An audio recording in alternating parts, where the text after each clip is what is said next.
My name is Jay Hamilton, and as chair of the Department of Communication, it's my pleasure to welcome you to the 57th Carlos Kelly McClatchy Symposium entitled Hard News, Telling Complex and Engaging Stories About What Matters Most. That's a particularly apt title for a McClatchy symposium. When the McClatchy papers were owned by the McClatchy family, they excelled in doing public affairs journalism. When I studied the McClatchy newspapers, they stood out in terms of how frequently they conducted outstanding investigations.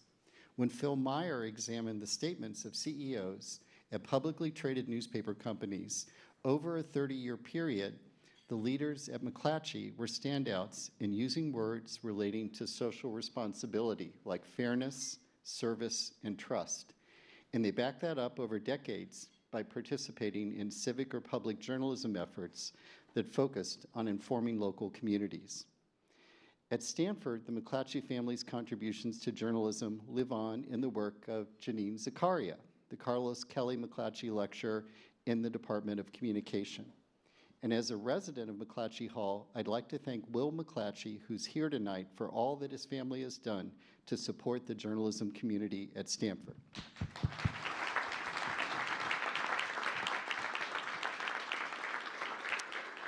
Jeff Ball is the perfect person to lead a discussion about telling stories that matter because that's what he's consistently done as a reporter. Jeff is a scholar in residence at Stanford's Steyer Taylor Center for Energy Policy and Finance. A former reporter, columnist, and environmental editor at the Wall Street Journal, he's written for numerous magazines, including Wired, Mother Jones, and The Atlantic. Please join me in welcoming Jeff, who will introduce tonight's panelist. Thank you. Thanks to Will McClatchy for being the reason that we're all here. We appreciate it. And thanks to Jay, who, in addition to being a scholar of journalism, is an incredible booster of journalism and particularly of journalistic innovation on this campus. So we appreciate it. Yesterday, the New York Times published a piece called How the Media Industry Keeps Losing the Future. And here was the flash-through graph. Cutbacks were just announced at Law 360, The Intercept, and the youth-oriented video site Now This, which laid off half its staff. The tech news site Engadget, which comprehensively tracks tech layoffs, laid off its top editors and other staff members. Condé Nast and Time are shedding employees. The continued existence of Vice Media, once valued at $5.7 billion, and Sports Illustrated, in another era the most influential sports publication, is uncertain.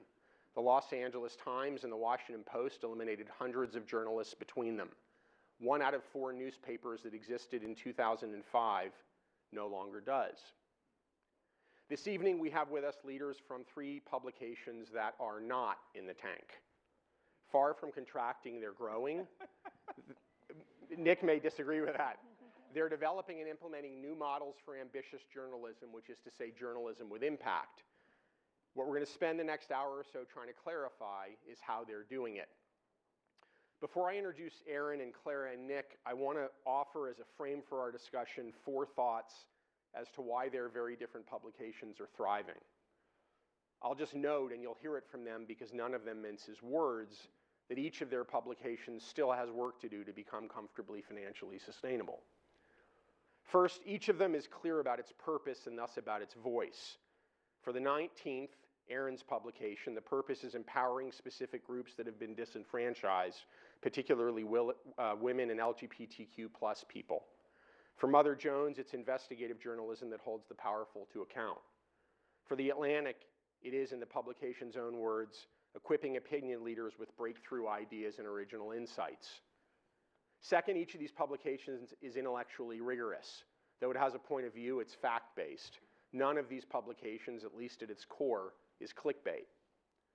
Third, each of them is innovating in an array of journalistic forms, everything from essays to long-form narrative, to podcasts, to videos, to photographs. Each of them knows how to tell a sophisticated and sharp story. And last, each of them is innovating in ways to pay for what it does, to make it self-sustainable at a very hard time for journalism. Mother Jones, which is a nonprofit, has particularly emphasized community among its audience and then persuaded that community to donate. The 19th, also nonprofit, is focusing particularly on attracting grants from philanthropies whose social missions align with the 19th. And The Atlantic, which is for-profit, is trying to make its paywall more profitable, a process that mines audience data in new ways and that Nick has developed at various magazines over the past decade and a half. So we'll get into all of this, but I want to first give you a couple of proper introductions. Errin Haines, on the end, is an award-winning journalist and a founder, a columnist, a podcast host, and the editor-at-large at The 19th. The 19th was founded in 2020, and it's named for the constitutional amendment that gave women the right to vote. Largely as a result of Errin's input, it has an asterisk next to its name to signify people who, despite the amendment, remain disenfranchised. Errin came to The 19th from the Associated Press, where she was a national reporter on race. She previously worked at the Los Angeles Times and the Washington Post. Unfortunately, two of the publications the Times wrote about as having problems these days, right? Yep. She's an MSNBC contributor. She has a 2-book deal from Simon & Schuster. And she's a key character in a PBS documentary about the 19th that was released just last week.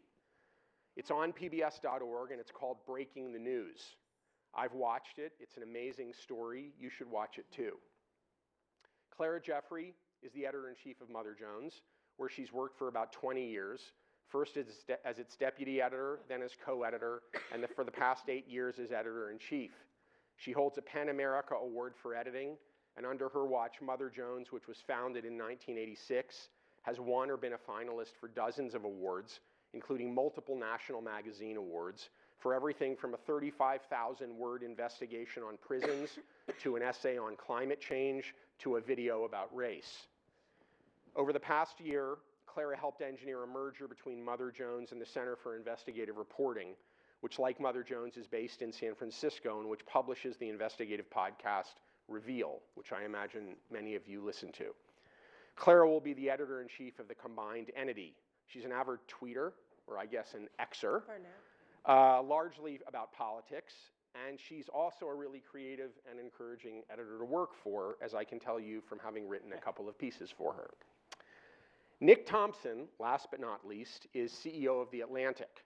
He began that job in 2021 after having been editor-in-chief of Wired and before that, editor of NewYorker.com.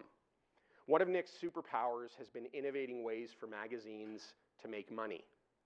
He developed that skill at Stanford, where in addition to double majoring in Earth systems and political science and finishing a 3rd degree in economics, he founded a magazine for bipartisan thought and debate called The Thinker, which he supported by raising money from ads. Nick wrote a well-received book on the history of the Cold War. He founded an online magazine of long-form storytelling, The Atavist. He's a frequent speaker and moderator at Davos, on TV and elsewhere. He's one of LinkedIn's top influencers. He writes a periodic newsletter about interesting things to read that has more than 400,000 subscribers and that's free.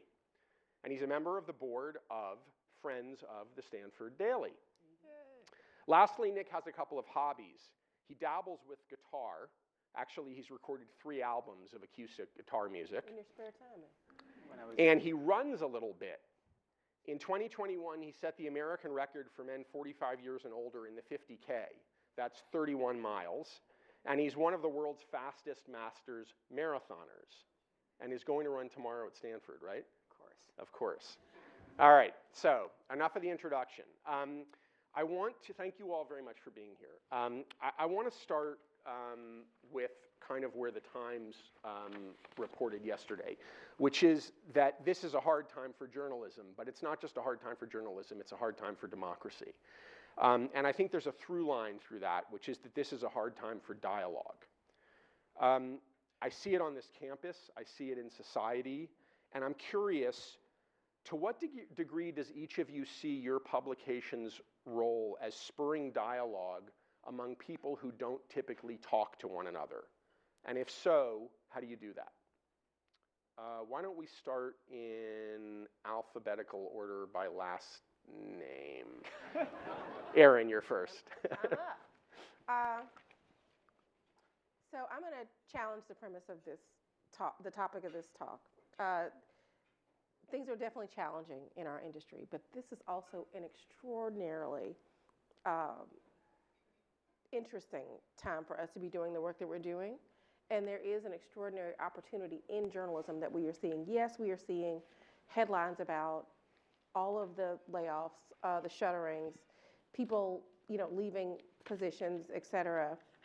I wish that we were covering to the same extent the folks who are still swinging, especially at the local news level, especially in ethnic media, especially folks who, have toiled so long in legacy media and said, you know what, let's see if we can just try to do this differently.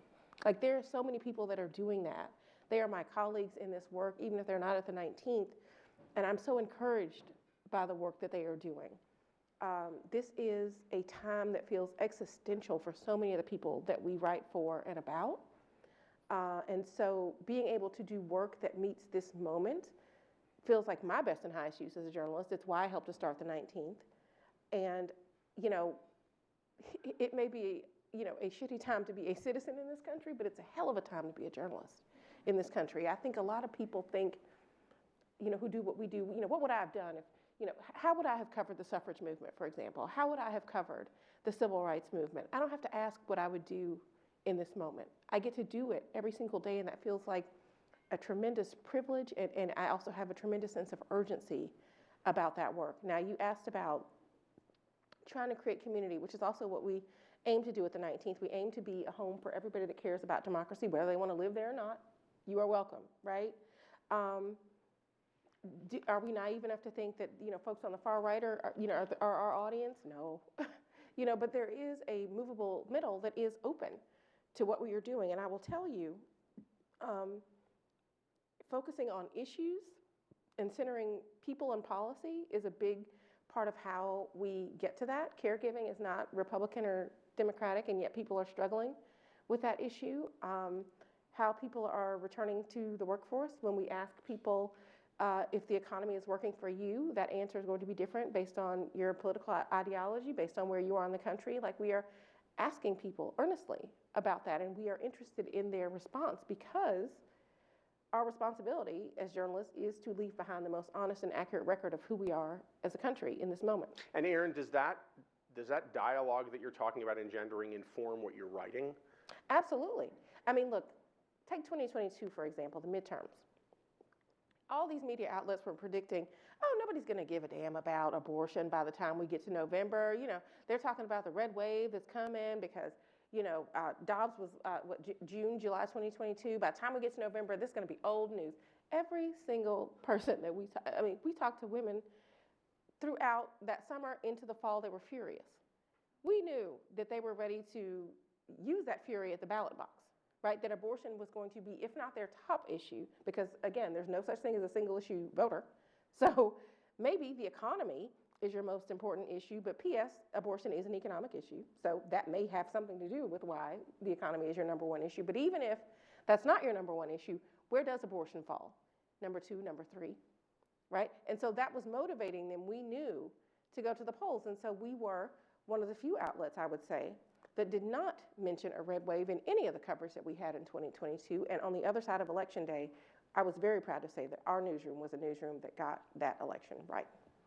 Thanks. Clara, what about spurring dialogue among strange bedfellows? So I think that right now is a fantastic and innovative time in journalism. I think one of the problems that our individual publications and we as a society are facing, though, is no matter how much of that each individual publication and reporter tries to do, that there are structural barriers that are not about people wanting to reach across the aisle or speak beyond the choir or whatever. They are technological, or at least born of technology. That is recombining with sort of old prejudices and firewalls and sort of cloisters. And You're talking about social media? I'm talking about social media, but just beyond that. For example, Nick has every right to be incredibly proud of the paywall system that's been built at The Atlantic and at publications he's worked at before.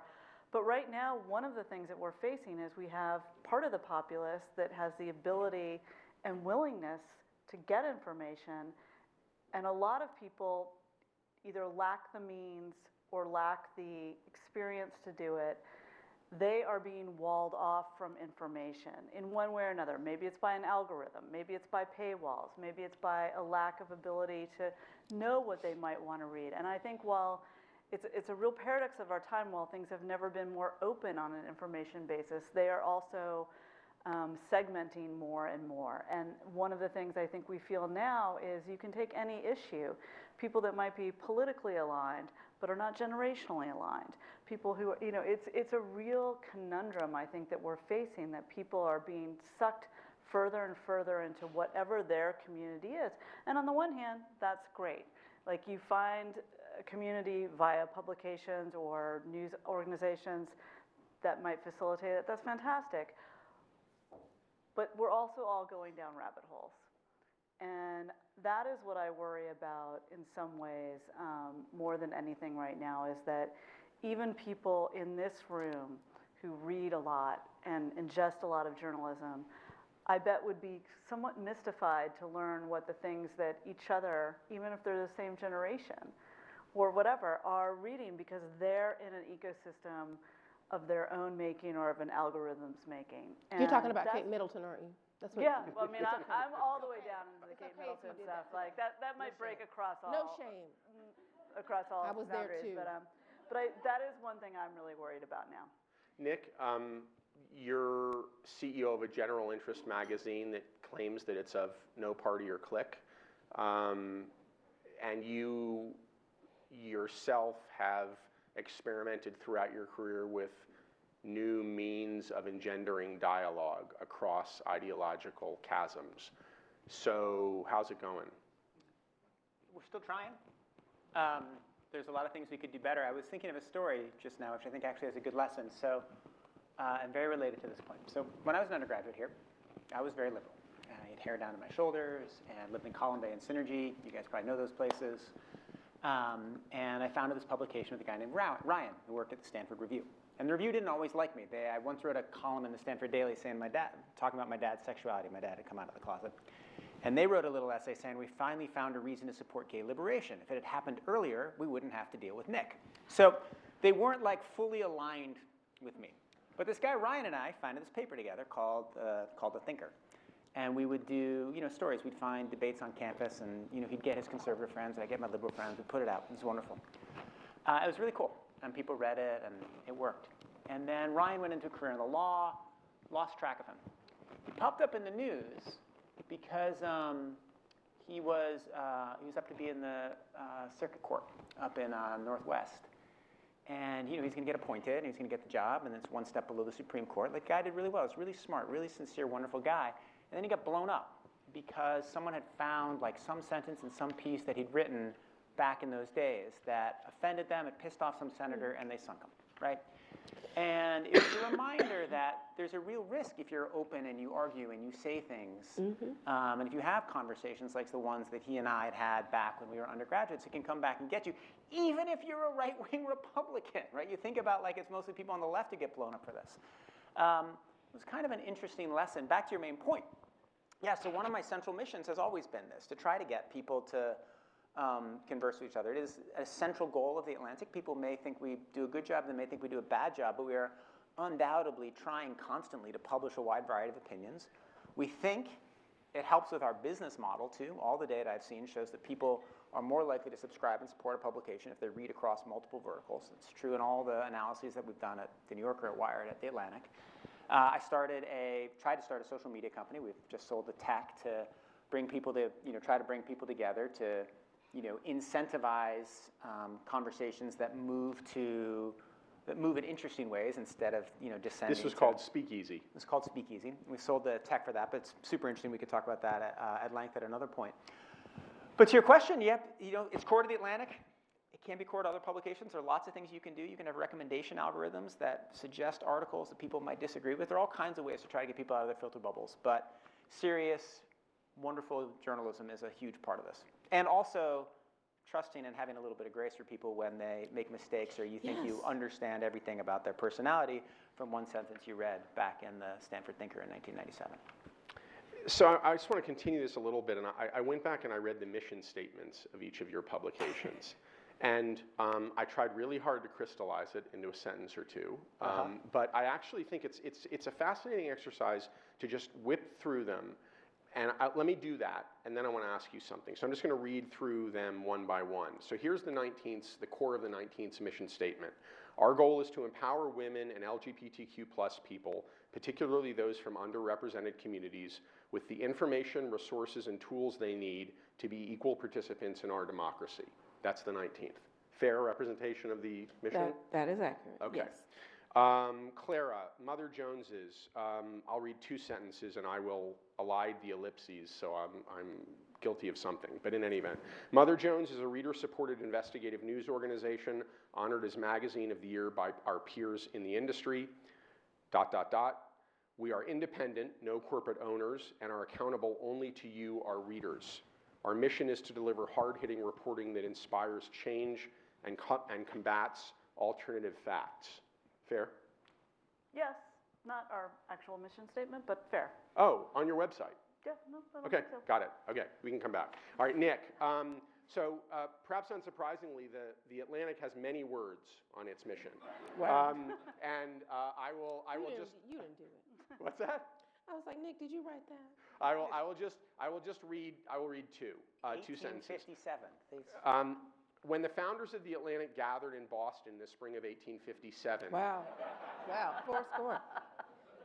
they wanted to create a magazine that would be indispensable for the kind of reader who was deeply engaged with the most consequential issues of the day.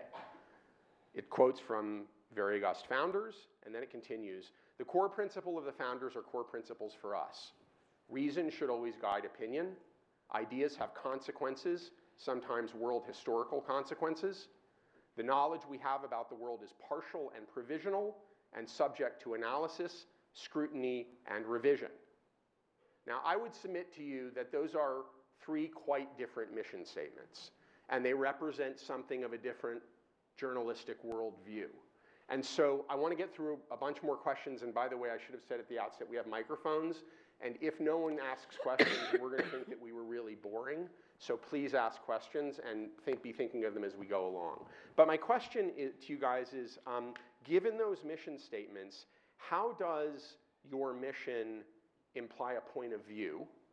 And to the extent that it does, how does that point of view shape the stories you tell, the way you tell them, and the kind of dialogue that you're trying to create? And we're going to get after this to the question of business model. But let's just talk about the implications of those different mission statements for the journalism that you do. Clara, you want to start?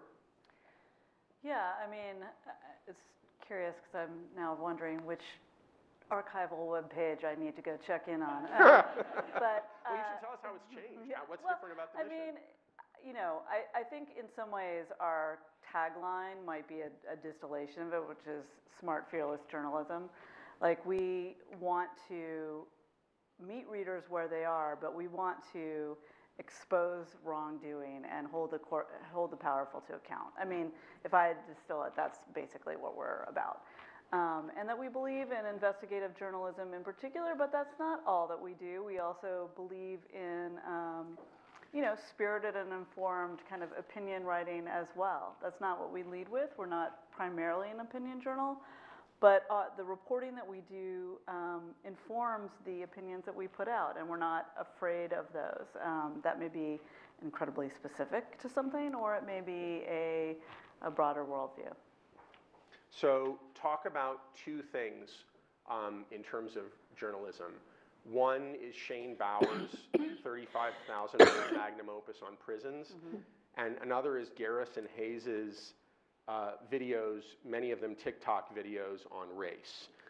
Just raise your hand if you're, this is always dangerous to do, but what the hell. Raise your hand if you're familiar with either of these things from Mother Jones. Okay, good. So just talk about those two different things and, you know, the impetus for those. So Shane's undercover, he went undercover as a private prison guard. He worked in a private prison in Louisiana for 4 months, and it was an incredibly dangerous and hair-raising for his editors thing to do.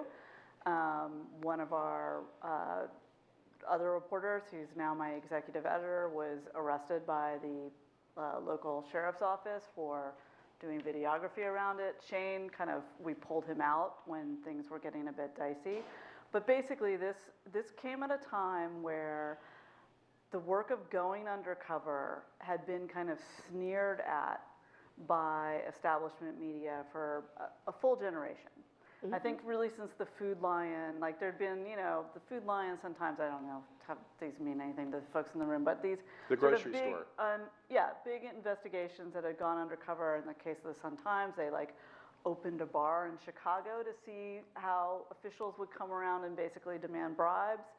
Food Lion sort of went awry, but was basically like a undercover investigation into food preparation.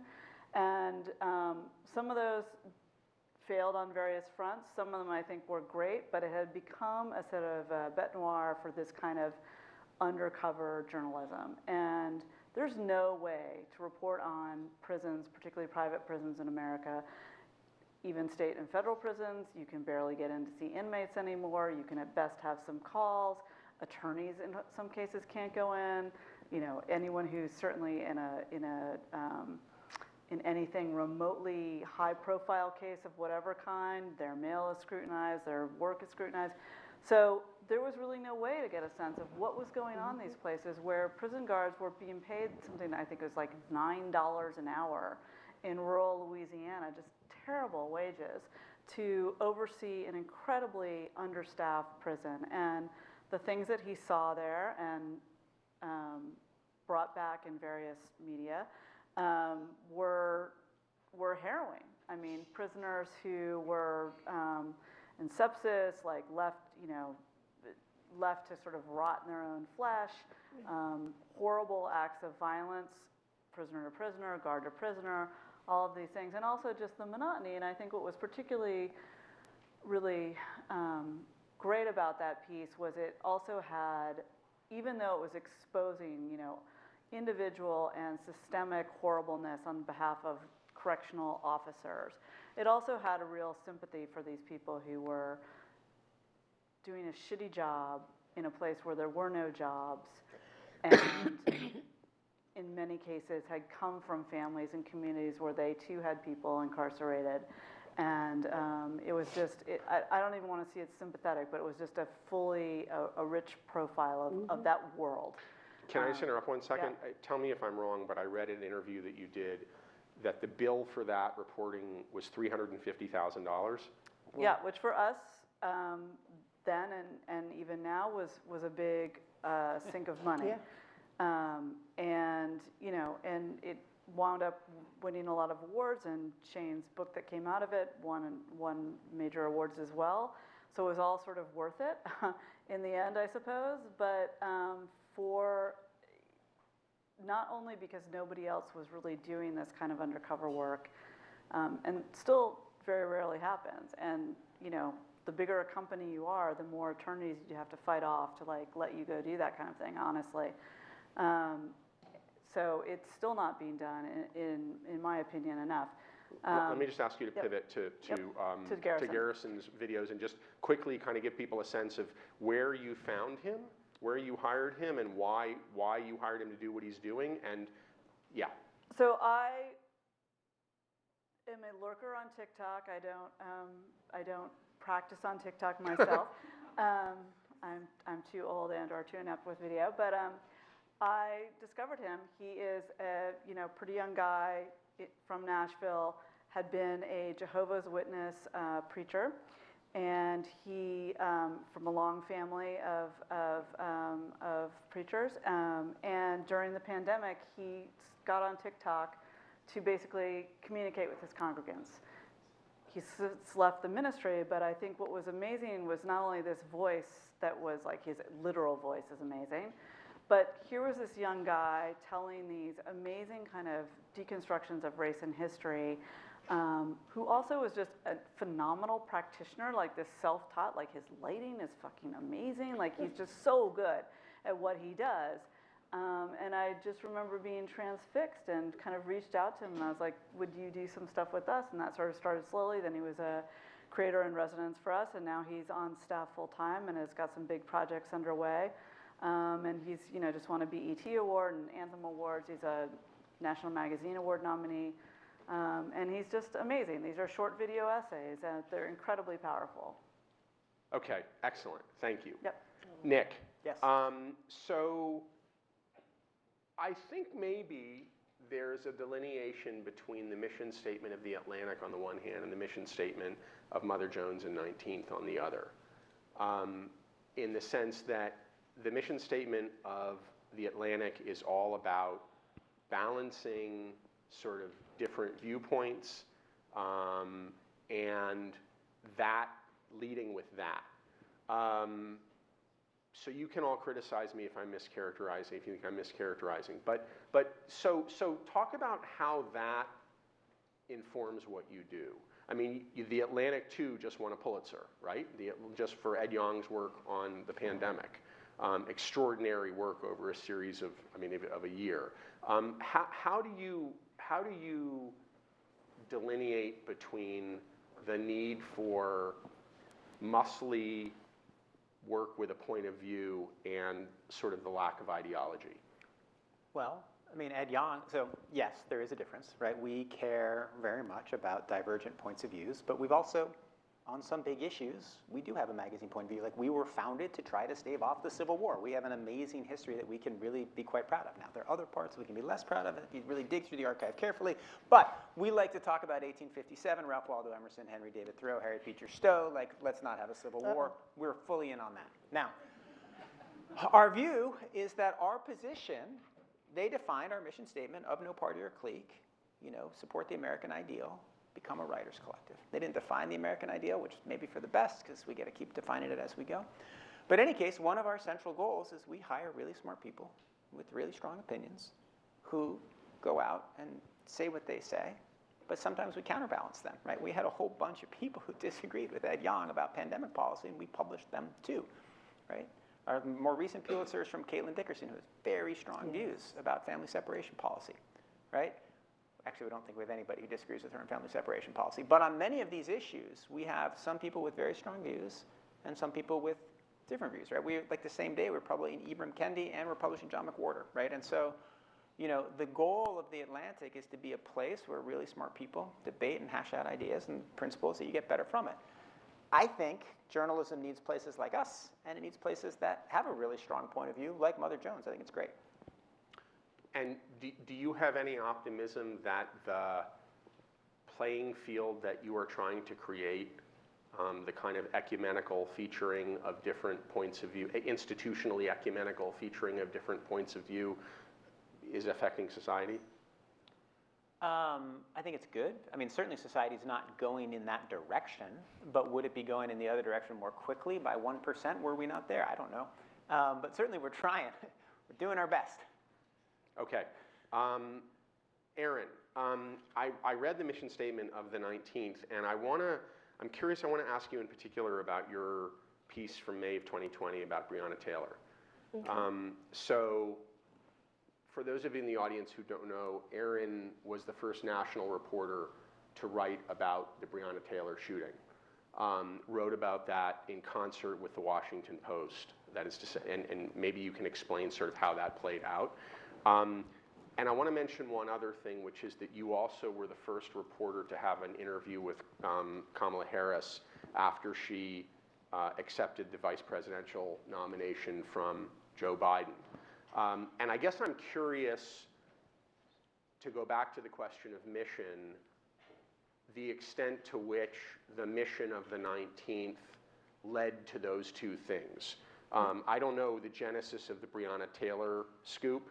I don't know whether you found it out or someone came to you, and whether you can talk about that. Yeah. But I guess I'm curious whether what people knew about the 19th's outlook led to those stories. Yeah. Well, just to be clear, we are also trying to thwart another civil war, so we are aligned in that in terms of. We're all anti-Civil War up here. Listen, I think that is a thing we have in common. So, so thank you for amplifying those two stories. which are both featured in the documentary that I'm in. I could hear the filmmakers in my brain saying, don't forget to, you can stream it for free on PBS right now. And we talk about both of those things. So with Breonna Taylor, as Jeff mentioned, before I came to the 19th, I was doing my then dream job, which was national writer on race for the Associated Press, which was a job that I'd wanted since I was an intern at the AP, right, still in college, because I felt like really the unfinished business of our democracy is race. I would also add to that now, gender. So when I was national race writer, I had been covering the Black Lives Matter movement, starting with Trayvon Martin and then, continuing until I had left the AP to help to start the 19th. And, when I did that, I thought, oh, well, I probably am not going to have to really cover Black Lives Matter anymore because, this is, at that point we were, the 19th was really focused on women and politics and policy. And so I really wasn't going to be writing about Black men that much in any capacity. And so and being that was kind of the majority of the focus of that movement, I thought, well, this is the thing I'm not really going to be covering very much anymore. Fast forward to May of 2020, the pandemic is in full swing. We had already kind of pivoted from the election because what election? I mean, Joe Biden was basically in the basement at that point, and we were trying to figure out, what we were going to write about, and we were writing about the pandemic. And just put this in time, this is when, roughly? May 2020. May 2020, right. And so Ben Crump, who I'd worked with on Trayvon Martin's case and everybody else since then. Who was the lawyer? Yes, right? basically, yes. The lawyer who had handled all these cases civilly, kind of kept them in the spotlight and got them moving, reaches out to me and says, because, he was a source that I'd had for years, and said, Errin, I want to talk to you about this case that I've got. I don't know if you have heard about it. And he proceeds to tell me, and by the way, this is also happening. I'm a native of Atlanta, so and I mention that because May of 2020 was when the Ahmaud Arbery case had broken. And there was a lot of attention on that case, and rightly so. I mean, it was horrific, right? And so he's like, I know you've been seeing all these headlines about Ahmaud Arbery, but I want to talk to you about somebody else. And he proceeds to tell me about Breonna Taylor, being shot 8 times in her home for a no-knock warrant that was wrongly served on her apartment. And of course I hadn't heard anything about this. And this woman is somebody that we would have considered at that time an essential worker, right? She was an EMT, first responder. So pandemic angle, we don't tend to cover when these things happen to women in the same way that we do when they happen to men, even though we know that happens less. But those stories are no less worth covering.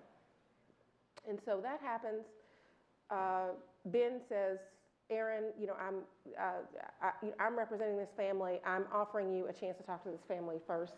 And of course, was my response. Like, of course I want to talk to her, and of course I want to hear about her daughter, and I want to hear about what happened here. And the country needs to hear about what happened here. And can I interrupt? He's offering this to you because you're Errin Haines, or because you're the 19th? Because I'm Errin Haines. I mean, again, at that point, we were only a few months old. Yeah, okay. But he knew that I got it in terms of that coverage. Okay. And so he came to me with this story, which I felt like it was important for us to tell as a newsroom. And I will tell you, I mean, again, these were the early days of the 19th. You mentioned that we had to publish in the Washington Post. We were journalistically homeless for all intents and purposes. We were still months away from having our actual website. We launched a week before the Iowa caucuses with no home, but the Washington Post agreed to be our publishing partner. So that's how that happened, right? And so yeah, that was a pretty big breakthrough moment but for me, I immediately recognized it as a 19th story, but I did have to sell it to the bosses who, it's like, no, we're covering politics here. It's like, well, this is political. Black women's bodies are political. I don't mean to be polite and truncate. I just want to say for everyone in the audience, if you should watch this documentary. Oh my God, and one of the things that I'm now you'll see embarrassed about the documentary. Sorry? I'm now embarrassed. We've now mentioned and one of the things that you'll see in this documentary is just the fascinating evolution of the internal, what do we call it to be polite, debate within the absolutely. 19th? We are continuing to shape the asterisk. I mean, right? The asterisk is in omission of the black women who were thrown under the bus in 1920, but it is also a North Star for us about who remains unseen and unheard in our democracy. And so figuring out what a 19th story is that is a conversation that happens constantly in our newsroom still, and we just crossed the 4-year mark. Really quickly, Kamala Harris came to you or to the 19th? Me. You. But I mean, me knowing that I was at the 19th. Right. So my first story at the 19th was about Kamala Harris's failed presidential bid. When I was at the AP, I covered that 2019 primary, 6 women running for office, none of them good enough to be, the nominee, as opposed to 2016 when, people could vote for a woman, but just not the one woman that was running. So she drops out of the race before anybody gets to vote, and, other folks in political journalism wanted to talk about her message or her money or her momentum, and I'm just like, yeah, that's not really what we're talking about here. Like, she was the only black woman in the race, and I think that had something to do with why she was not able to make it to the actual primary. And so that's what I said. Race and gender ended up being a liability for her when she was running for president in 2020, and then by the time we get to the Veep stakes, race and gender end up being her greatest asset, right? So we're plugging along at the 19th. And we were originally going to have a summit in person. Obviously, pandemic happens, you're not going to have a summit in person. So we have it virtually, which was great. A whole bunch of people who we never probably would have been able to get were suddenly able to show up on a Zoom screen. As we were booking people, I said, you know what, we should just bring Senator Harris in to reflect on, her being president. Meanwhile, in the back of my mind, I'm thinking, this person is the front runner for the vice president's presidential nomination. If he picks her, we've hit the jackpot, right? And that's what happened. Now, did I think it was going to happen the week of our summit? The week that our website was 4 days old when we did this interview. I'm going to just cut you off, but I just want to say again, when you watch the documentary, there's a fascinating, wonderful interplay between Kamala Harris and Errin.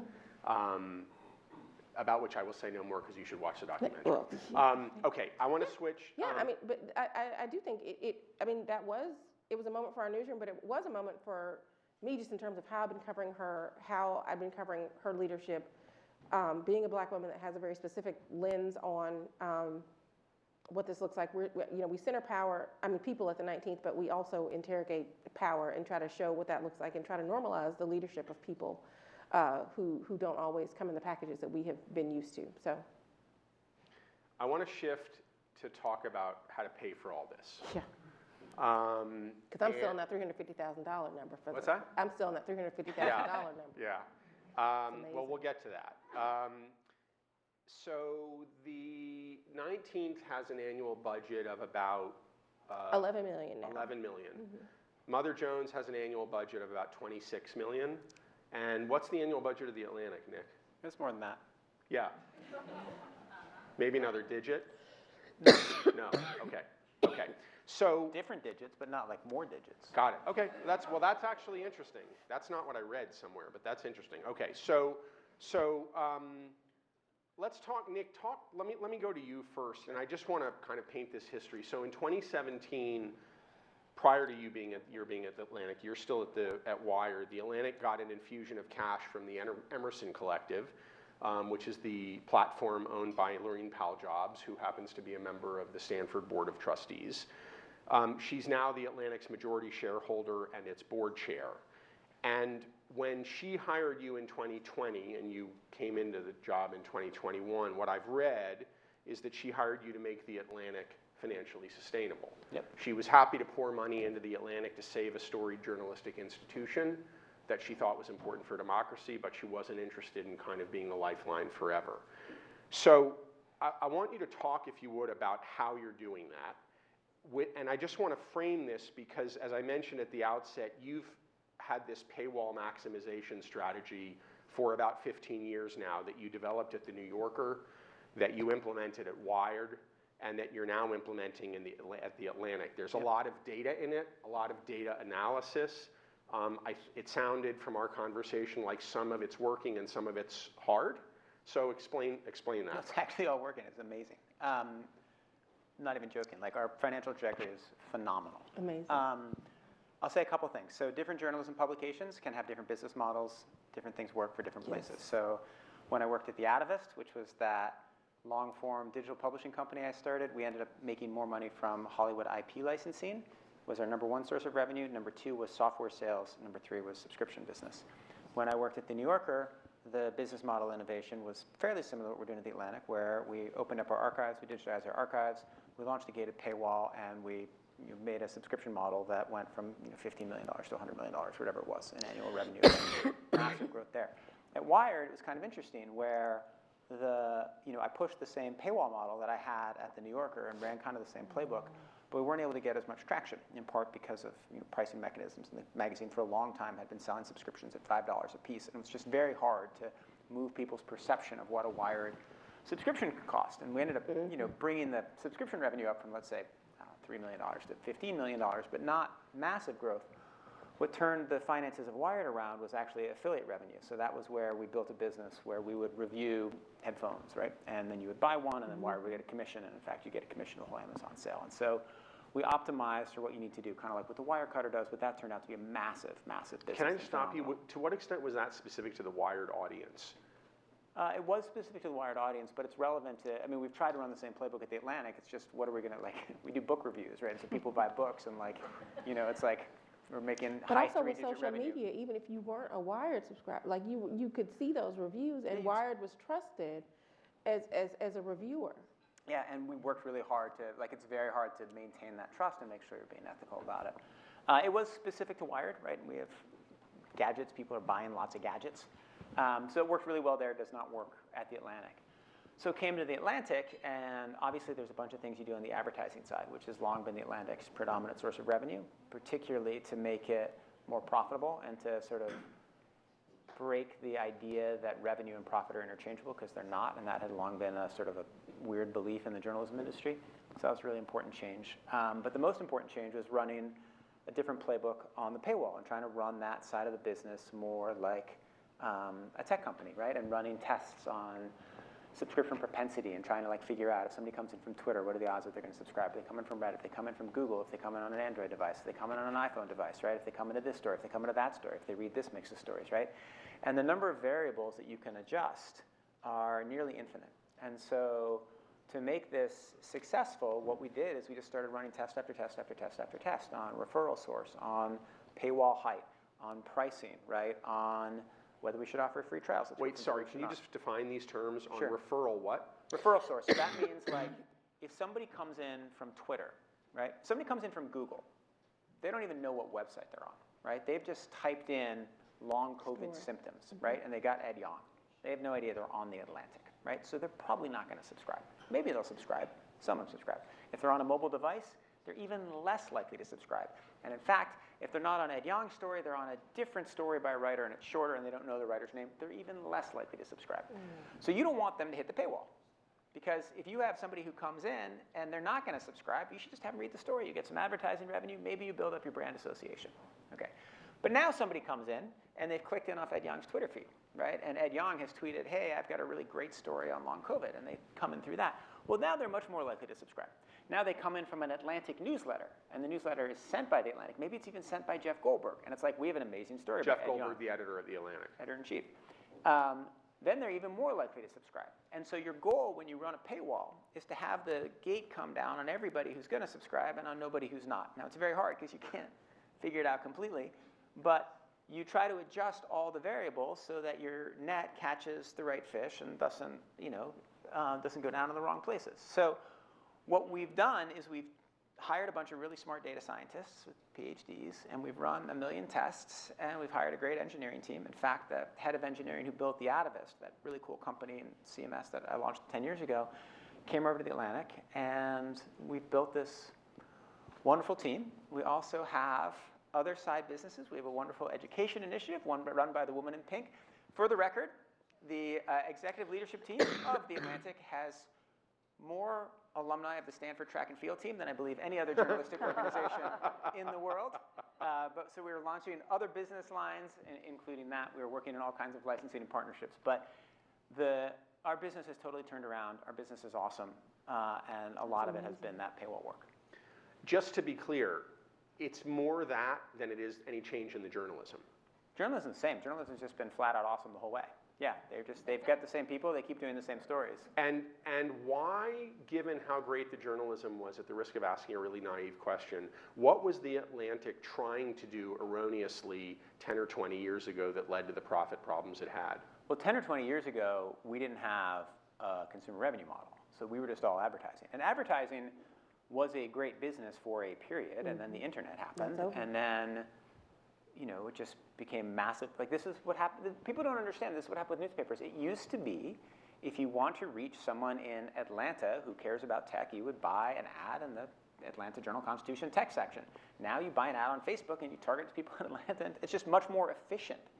And so the advertising business, the thing that we offered in journalism, which was this bundle, or Wired, right? Used to be you want to reach someone who cares about tech, you buy an ad in Wired. Now you just say, Google, find me people who like tech, or go on Snapchat. So the tech industry built a better and more efficient way of reaching the people that journalism used to offer. So advertising got really hurt.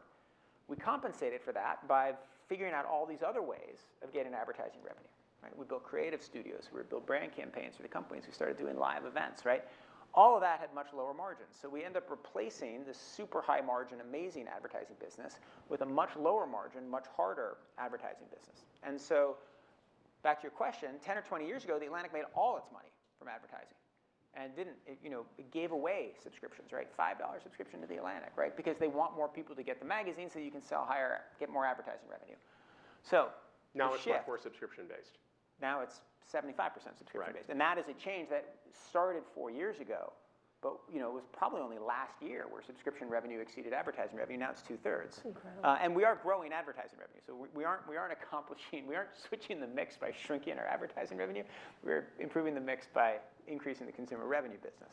I have a hunch that there's someone in this audience at Stanford University who's going to want to ask you more about the data model. But let's move on for a second. Clara, let's shift now from for-profit journalism to nonprofit journalism.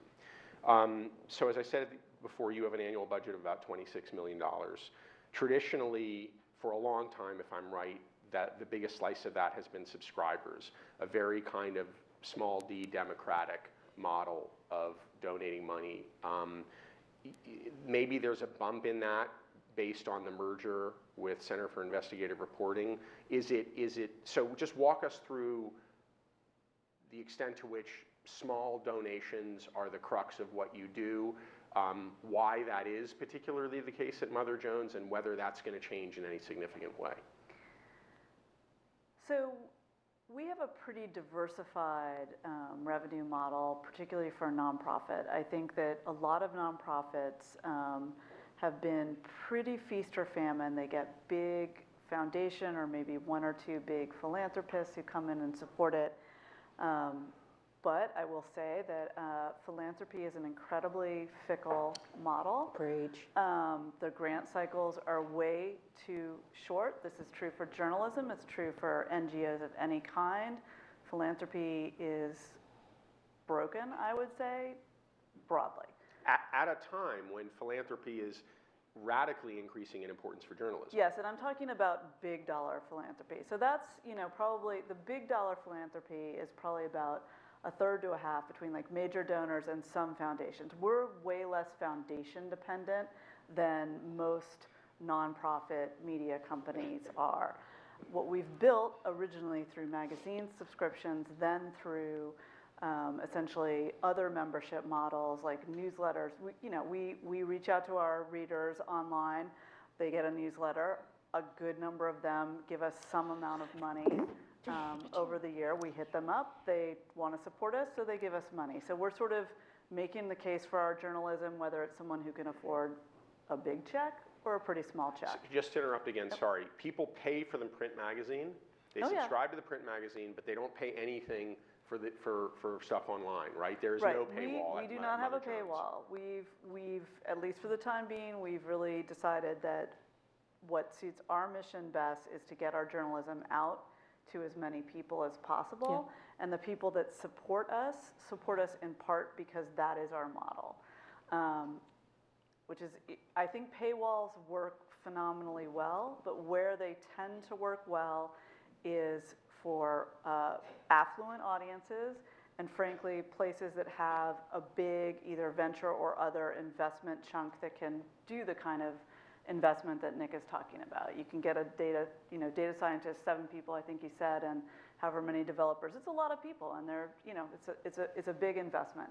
So for us, it's a little bit more old school. We do direct mail. Still works remarkably well. It's crazy. And we just reach people through our newsletters and so forth. And basically, people will support us. We have a big story. We will start to see more donations. It's kind of that simple. They support the journalism. How does the group of people who's paying you skew age-wise? I mean, older people have more money, therefore the people who give the most money tend to be older.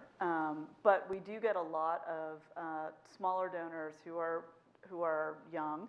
I think one of the most amazing things about us is I will meet people all the time who, they tend to be older, they know the magazine, they have sometimes no idea we do all these other things.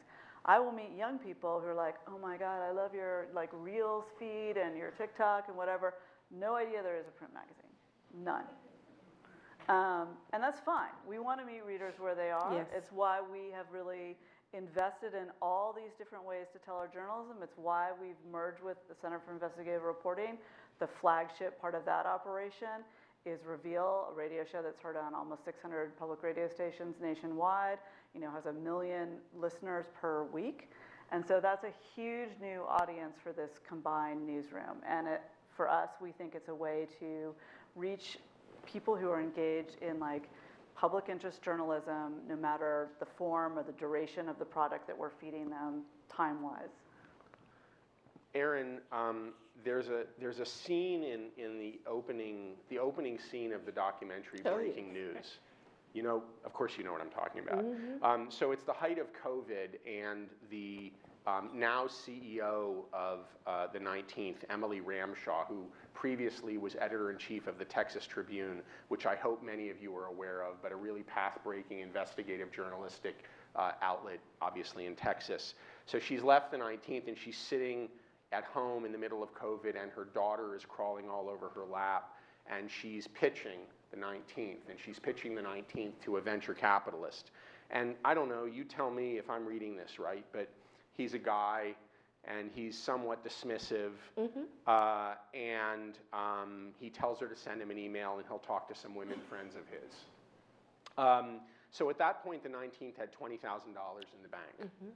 And now, according to the last 990 I looked at, the 19th's budget is about 15 million. Is that right? Yeah.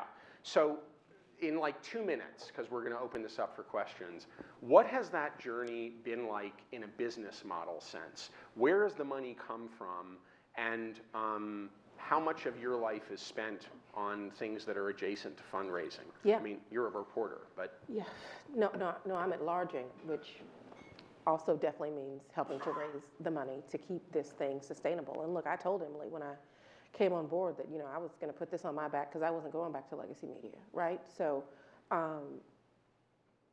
much like Clara was saying, we definitely diversified our revenue, and us being nonprofit was very intentional because we did want to draw down some of those philanthropic dollars. So that's and again, no paywall at the 19th. Oh, I'm sorry. All of our news is free to consume and free to republish.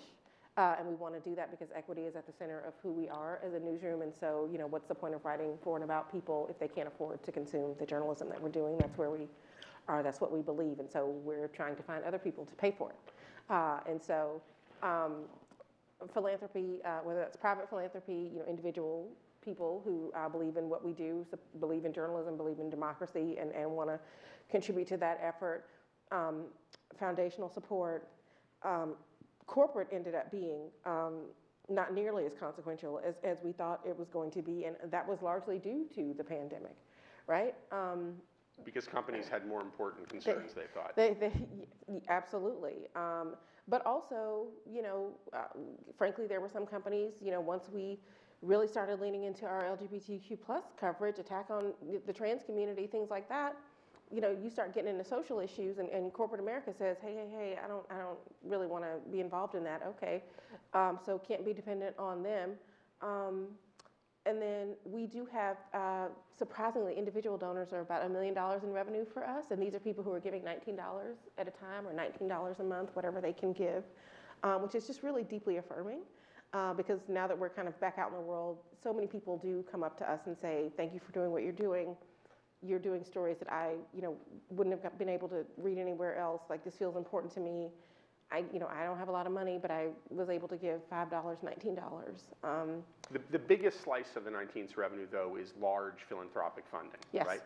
Yes, Right. but again, that's not in perpetuity, and they're very clear about that. So, so we do have to keep the fundraising. So does the mix. future look more like Mother Jones's future?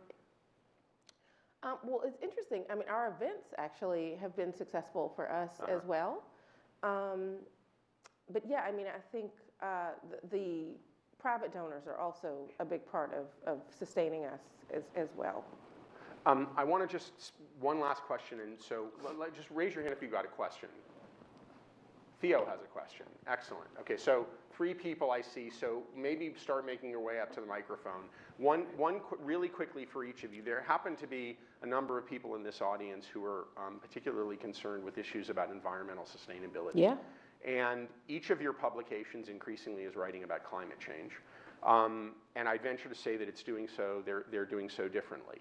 So I guess the question I just want to ask you is, what is being done right and wrong in journalism in terms of covering climate change, and what should change? Clara, you're nodding your head the fastest. So one of my pet projects over the years has been basically, I think the way that journalism has failed the issue of climate change is in part born of the sort of newspaper model, where here's a science story, that goes in the science section. Here's maybe a politics story, that goes in the politics section. Here's a business story, that goes in the business section. And they are written kind of for different audiences, maybe different tones. They don't talk to each other at all. That started to change, but about 15 years ago, we founded something called the Climate Desk, which is basically a consortium of this is like republishing before everyone did it. Like, we republish each other's work, we occasionally team up on big projects to do, but the initial big project that we did was like, let's get all these different publications. The Atlantic was part of it, Wired was part of it, Slate, now we have The Guardian, all these other things, to take on the issue and to really bring each newsroom's own strengths to a topic. That was 15 years ago now. But I still think that sort of siloed effect in how climate is covered still persists. I think particularly when you see kind of political coverage of the issues, and partly it's just training and bad habits that, Jeff, you wrote an amazing piece for us that was, basically like how China had really gone into solar and was like, we're going to drive the price of panels and so forth down into the ground, and that's how we're going to get into markets overseas. And that was a really interesting story because it's like, oh, hey, cheap solar panels. Oh, wait, maybe that's not so good. So in other words, it's nuance that you're looking for. It's nuance, but it's also speaking across those audiences. The people who care about it because they're worried about their forest catching on fire, and the people are like, what's my smart investment play? These are not diametrically opposed groups of people. So it's nuance and lack of ideology. Yeah, well, I don't know, lack of ideology, but seeing the issue across those kinds of channels and areas of interest. I think that actually applies to really anything. I mean, you can apply it to gender, you can apply it to race, but the way that I think, and not to like slag newspapers, but the way that they were sort of set up, you had different editors, entirely separate verticals, and they didn't talk to each other. And so the people who were covering something from a business point of view would never sort of turn around and speak to the science writers. Yeah, it has to be intersectional. I mean, we have a gender and climate reporter because climate is gender and climate reporter. because climate is gendered and climate is political and gender is political. So we should be having that conversation, but it is also intersectional, right? We know people of color are being disproportionately affected. We know that the part of the country that you live in, the dynamics are different. But just to Clara's point, I mean, climate as an economic issue, climate as a healthcare issue, climate as a democracy issue. How healthy of a democracy do you have if you're not serious about climate change? We need to ask those questions, right? And ask voters, how those dynamics are playing into, I mean, that's the political question to be asking. How is that issue playing into how you plan to participate or not at the ballot box? It's a prism, it's a lens through which you look at kind of what you regard as sort of the core issues of for the 19th. And also, we focus on the doers. So much of climate change coverage is doom and gloom. Oh, everything is so messed. There are people that are working diligently every day to do something about the climate. And if you're living in a part of the country where you feel like you're the only person doing that in your community, and you can read a story of the 19th about somebody across the country that's working on the same thing as you feel empowered, you feel seen, right? Or if you see somebody doing something in a community like yours and you want to get involved, now you know how, now you have a place to go. We also do a lot of explainers for people around climate and all kinds of other issues, so that people can be, it's not just about voting. Obviously, we're a newsroom named for an amendment about voting, but it is about civic engagement. Nick, I mean, you guys have had a vertical on climate, Atlantic Planet, right? Planet Atlantic? Yep. Atlantic Planet. Vertical, lots of coverage, great newsletters. Yeah. I mean, the one, I don't have any super insights. It's hard, right? I mean, it's one of the most crucial stories of our time, and it also bores people, right? So how do you cover it? The best way we ever covered it at Wired was one of my kids had asked me a question, which was, what is the highest leverage thing that we can do as a family on climate change, right? Like, if we were going to do change one thing, right? Like, should we all go vegetarian? Like, should we go solar? Like, what should we do, right? Should we stop driving? And we took that question to Wired, and we then applied it to different industries. So we put out an issue, like, what is the single most important thing that can happen in transportation? What is the single most important thing we need to invent, right? And so that was a really cool way of looking at it. It's a hard challenge. So, yeah. And we put solar panels up at our house. Yeah. Okay, thank you. Questions? Theo. Hi. Just give us your name and why you're here, and tell us your question. I'm Theo Baker. I am here because I'm a little bit interested in what happens next for this industry. Thank you. That ain't nothing. I'm very grateful to you guys for such an insightful panel. And Jeff told me I had to put you on the spot, so I'll try to a little bit. So the business of journalism is interesting to me as someone who is both new to the field and new to business. We've seen this incredible contraction, especially of bigger newspapers, more established newspapers. But at the same time, we've seen a lot of people try and go do something new. We've seen Puck with the more reporter-centric model. We've seen Punchbowl focus so specifically on Congress. Out here, Stat, The Information. People are trying to do something different for journalism, make these new business models. What lessons can they learn from the last wave of new media startups, from the collapse of BuzzFeed News or from Vice or the recently departed ego project of Jimmy Finkelstein? Where do we go next from journalism, and what can this next line of journalistic endeavors do to differentiate themselves from what's come before? Yeah. I would go long on local. I mean, the news deserts across this country. I just want to see a show of hands. How many of you, if you are not from here, for how many of you does your hometown paper still exist? Yeah, but a lot of you don't have your hometown paper anymore. Like that, what are people getting in the absence of that? When I see somebody in a local community that says, I'm going to start a local newspaper that's going to serve people in this community, like, are they going to get rich? No, not necessarily. But are they doing the work that publication is supposed to do for those people? And does it feel useful? Yes. I think that was a lesson that we learned from the pandemic, how essential local news is. And yet that's a lesson that we're already getting away from as we just continue to see local newsrooms being shuttered or slashed. People need us. People need us to show up and to really really continue to knit together the fabric of our communities. Like, that's what local news does for people. I mean, we're on the campaign trail right now, like going to a town and going to pick up the local paper and seeing what the issues are, reading a letter to the editor. Can't do that now. It doesn't exist. So what am I left with? I'm left with talk radio that's usually national. And so then I go talk to a voter at a diner, and they're telling me Fox News talking points that ain't got nothing to do with where they live. Local journalism. There is an answer for us in local journalism. Nick, Clara?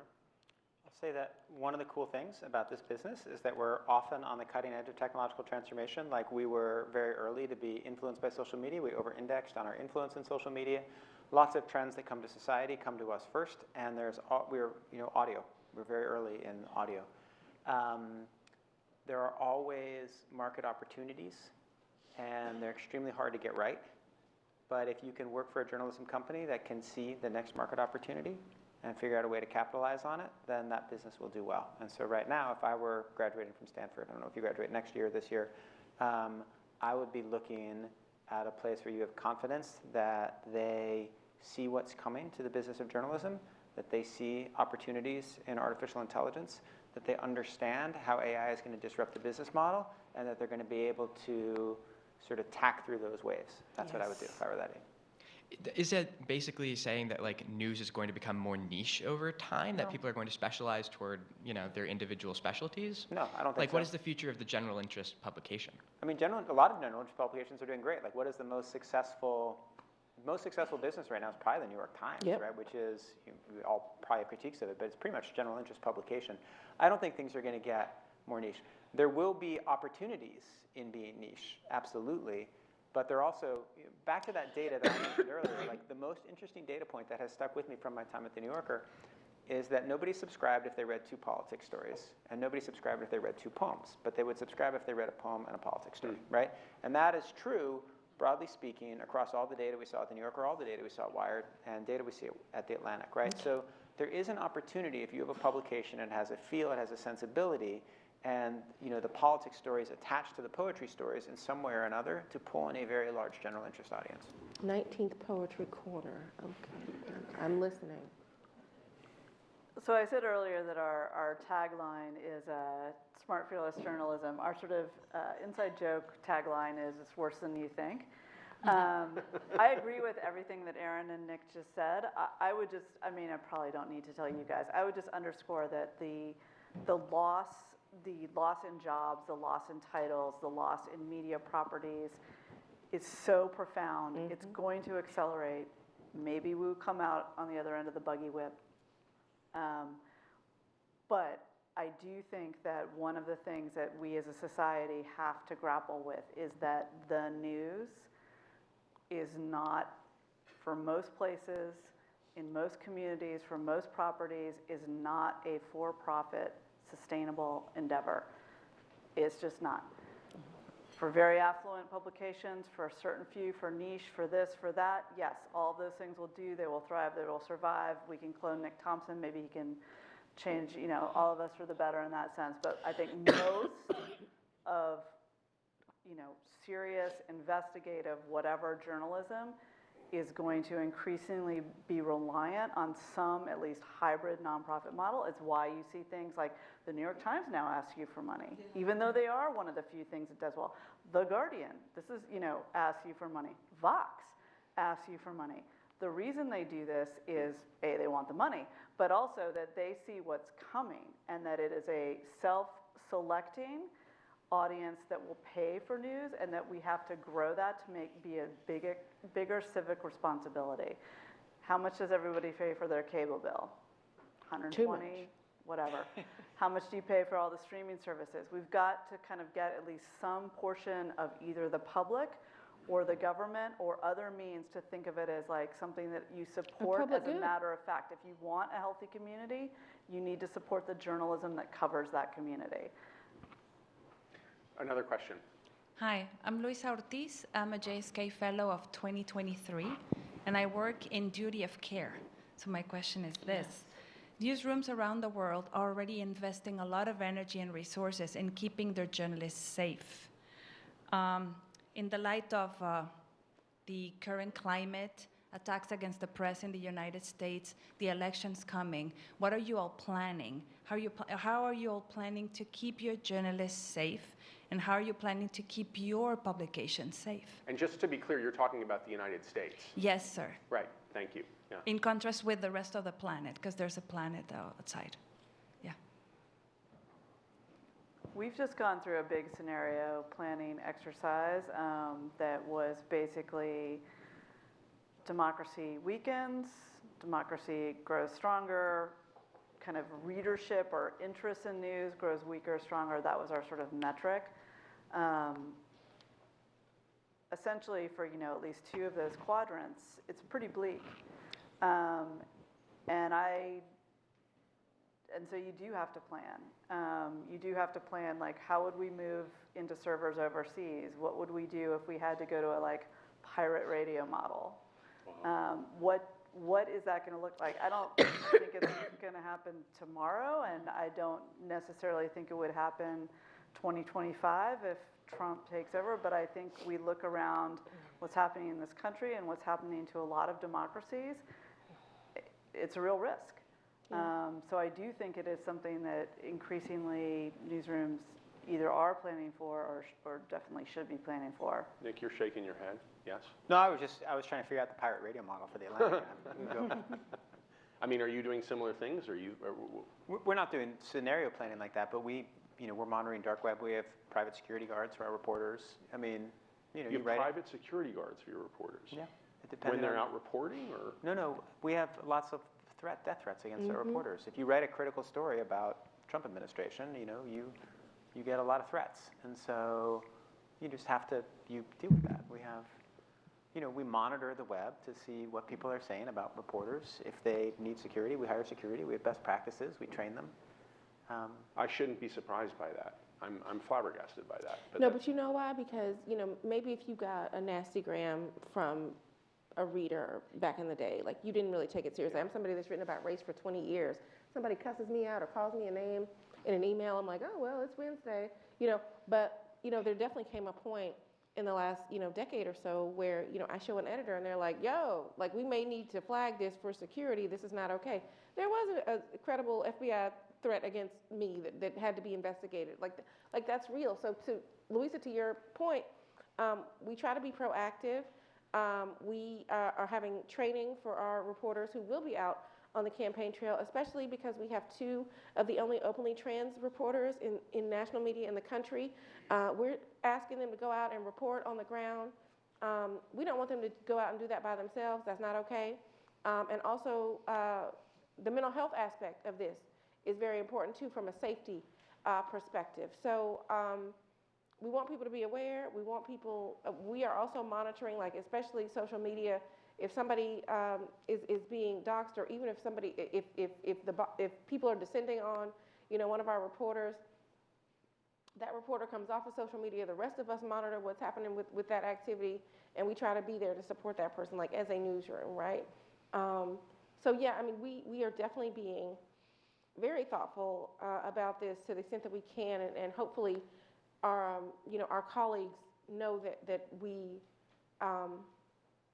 That we are going to be there for them, because I mean there are too many folks that wait until something happens or just really don't know where their newsroom stands in terms of their safety.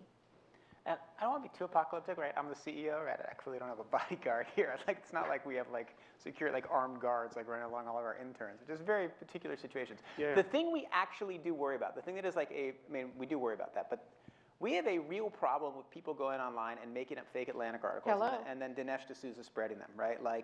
And that, as we move into an era of deep fakes, is a problem. It happens all the time, right? You have probably seen them. They take our font, they take our pictures, and then you get established figures to send them out, and the established figures think they're real. I actually wrote to Dinesh the last one he did it, because I knew him from having brought him to the Stanford campus. I was like, Dinesh, what are you doing? He's like, your publication's so bad it could have been real. I was like, dude, it's not real. Wow. And he's You like, confronted him and he he's like, I'm wasn't not even- taking it down. It could have been real. I was like, it's not. Anyway, then he took it down.